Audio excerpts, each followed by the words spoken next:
Hey everyone, welcome to week 42. This is day one. This is the first day of a new week, and we're going to call this week unfamiliar. So, what we're trying to do is solve things that we're used to doing in new ways. And in doing so, they present themselves to us in unfamiliar ways. So, let's see how we do today. Okay, let's get started. This is a new week, new theme. And the theme for this week, we're going to get right straight into it, is going to be unfamiliar. Let me try and explain what I mean by that. I have a theory that things are not difficult to draw or paint. That may sound like it comes from like this higher place. It doesn't. I struggle every single day with every single thing I try to draw and paint. I realize how little I know of drawing and painting. So let's get that straight. But what I mean is that I honestly believe that when I hear somebody says, oh, you're painting that subject matter, that's very, very difficult to paint. That's very, very difficult to draw. My mind immediately says, well, not really. It's not difficult. It's just that I've never encountered that opportunity to draw or paint it enough times for me to find or to construct an idea of how to solve that particular problem. That is very different from just saying that thing objectively is harder to paint than that other thing. And we always kind of hear those comments.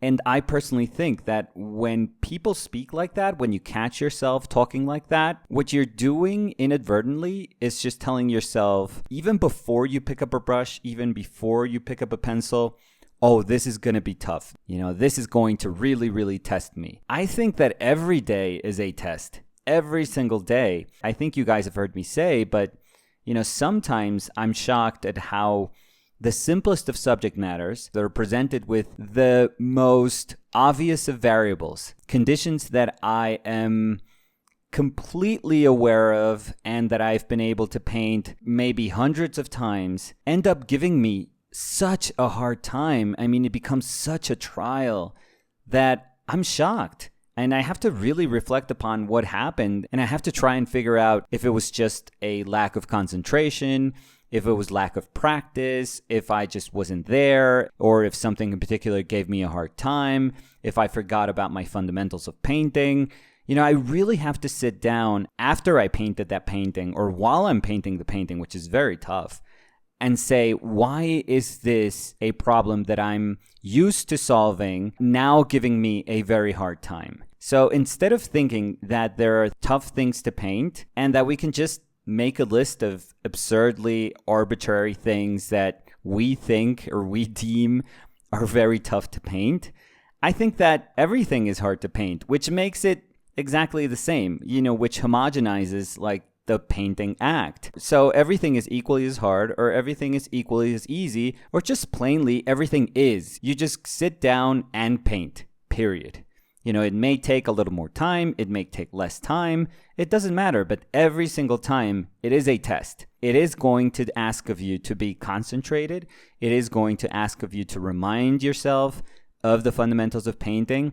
It is going to ask of you to be present at that moment. And I think if we falter at any of those things, the painting act is going to be difficult. But I really don't think it has to do with subject matter. There are infinite variables when we think of how to paint a particular subject matter, a specific subject matter. So we simply can't just say, oh, painting a raccoon is very tough, but painting a beaver, not so hard. No, that doesn't make sense. Painting a raccoon should be just as difficult as painting a beaver. It doesn't matter. It's the same thing. It's a painting.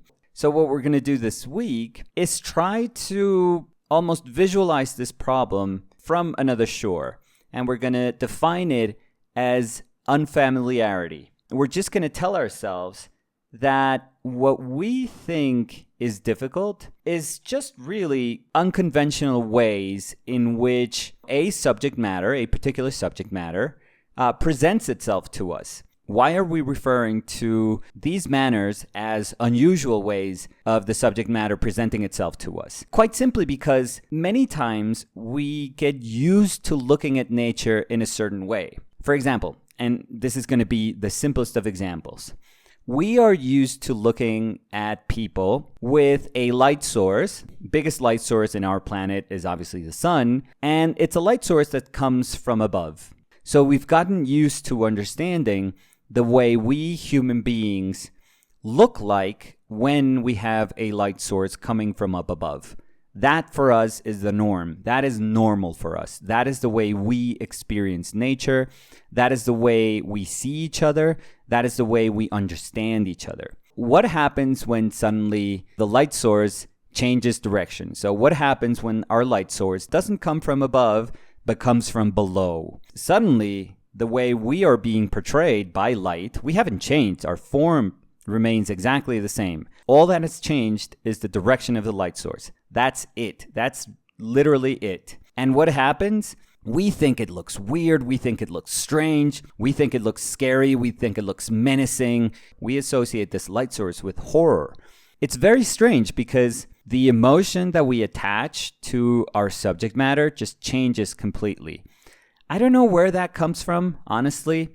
It's the difference between day and night, probably, of associating daylight with safety, while at night we probably had to use torches or candles or lanterns, and we associated nighttime with something far more threatening. So maybe that's where it comes from. But again, it's not like form has changed. It's just that the way in which it's being presented to us becomes unconventional. That is not the way we were used to looking at something. So we suddenly impose like all these emotions, all these feelings onto that same subject matter. I always believe like the weirdest of things, and I think I've said it before, but we usually, again, very arbitrarily say, oh, that animal, for example, that animal is very hard to draw.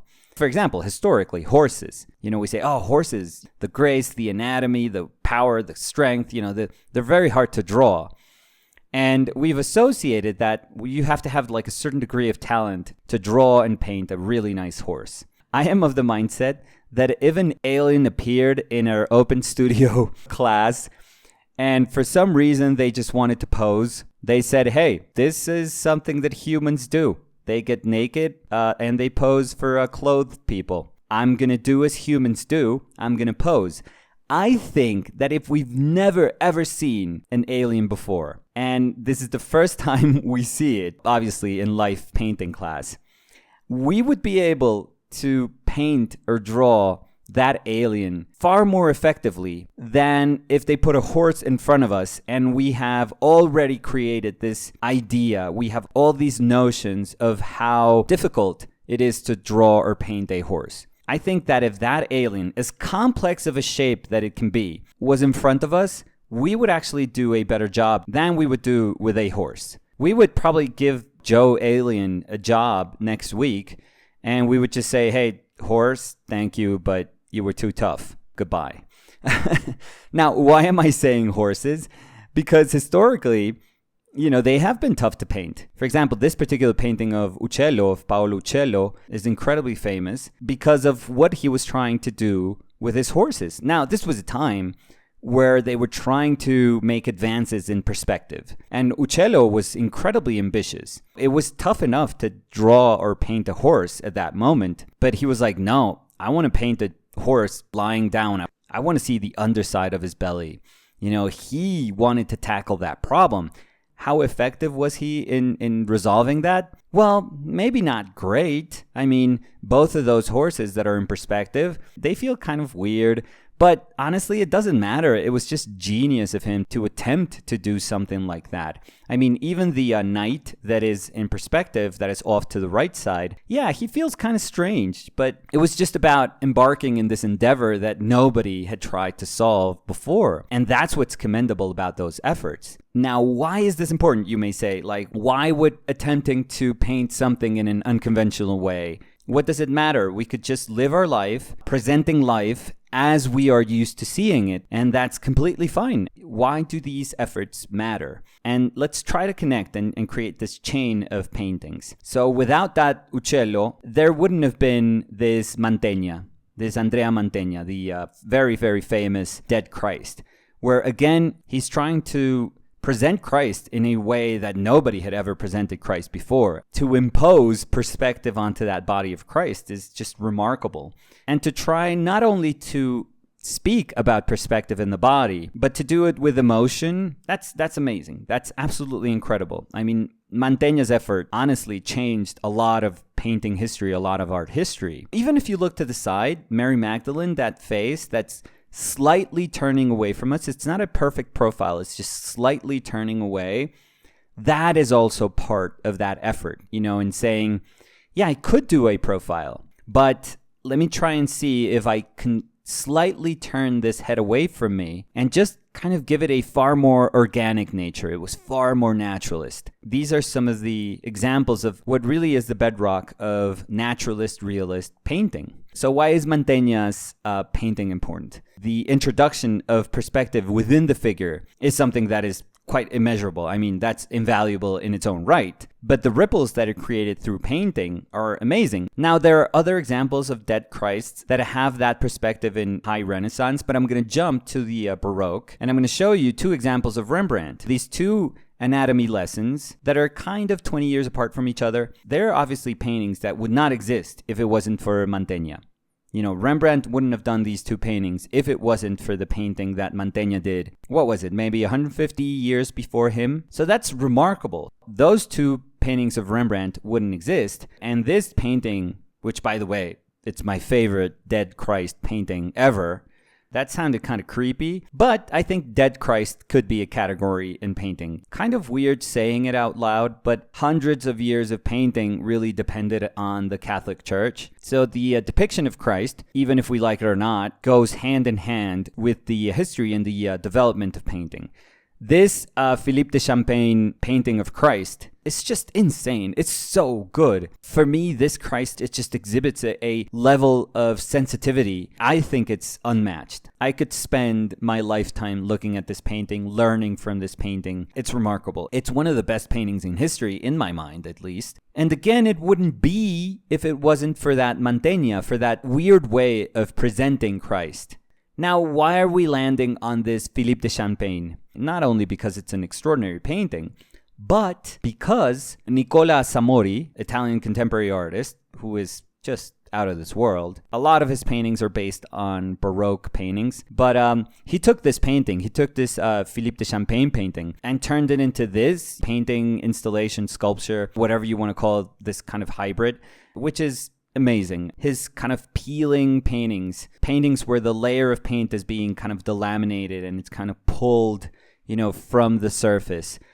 Oh my God. Those things to me as a painter, they are just a perfect representation of early 21st century painting. But I think that these efforts, these Samori efforts of embracing painting, celebrating painting, understanding the foundation of painting, but at the same time just being iconoclastic, wanting to destroy the paintings, but not really. I mean, it's just an aesthetic transformation, but it is also the consciousness of painting just being a layer, the physical quality of painting being this thin layer that eventually becomes this veil that is very fragile, but can also withstand transformation. I think that it speaks about our knowledge of painting. I linked a few paintings in history, and the exercise of connecting paintings through history is a fascinating one, honestly. I mean, this is just a very, very simple one, and it's very direct. And it serves a purpose, I think. And today we connected them by understanding their impulse as one that was trying to present something that was conventional to us. We were used to seeing this body presented in a particular way, and suddenly, through these amazing efforts of artists and painters throughout history, this same subject matter is now being presented to us in ways in which it is unfamiliar to us. Does that mean that we have to reinvent the wheel and we have to go through really complex efforts to try and find and discover new ways of presenting the old? Not necessarily. I mean, yes, that can be done, but that's not the only way to do it. We don't have to find ways like Samori did just so that our painting can be deemed as painting that is going to propel our idea of painting, the development of painting in new directions. No, we don't have to understand our job as something as grand as that, that can be unbearable. If you think every time you sit down and paint that your job is to create a new way of seeing or understanding painting, oh my God, good luck. Good luck, because I don't know. I think I'm heavy-handed. My hands would weigh 1,000 tons if I thought of that every single time. I think that that's kind of insane. But what we can do is start with very small efforts. So like Mantegna did with that Mary Magdalene, where he didn't want to do a perfect profile, so he slightly turned the head. You know, we can do things like that. We can do very bearable acts of painting like that. And that's what we started with today. Danny looking up and looking slightly away from us. And it was just about attempting to reconfigure all these shapes into this weird composition where the way we understand the forehead, the way we understand the brow, the eye, the nose, the mouth, the chin is very different from how we usually see it. The way we're going to construct that ear, for example, is going to be very different from the way we're used to doing it. That's all we need. All we need for us to be challenged by this exercise is just to say, I am familiar with these ways of presenting my subject matter. What can I do so that I can see them with new eyes? How can I turn them, twist them? How can I light them? You know, what conditions can I change just so that I see something that I'm used to seeing a lot and I'm used to representing in a single way? What can I do so that I challenge myself and I see it in an unfamiliar way? Why do we do this? Because once we see things in unfamiliar ways, we learn. That's going to be the energy for this week. That's going to be the whole intent of this week. And we're going to try to solve this unfamiliar problem in different ways. Hopefully all of them simple ways of solving a complex problem. And as always, an invitation for you guys to solve it in your own personal ways. So that was it for today. I hope you guys enjoyed it. Join us tomorrow. Remember, tomorrow, Spanish Tuesdays. I'm sure everyone's speaking Spanish by now. I mean, it's 2020. It wouldn't surprise me if suddenly tomorrow the whole of the world was speaking Spanish. You know what they say, Spanish is the new English. So it's time to learn some Spanish. So I'll see you guys tomorrow. Thank you. Bye.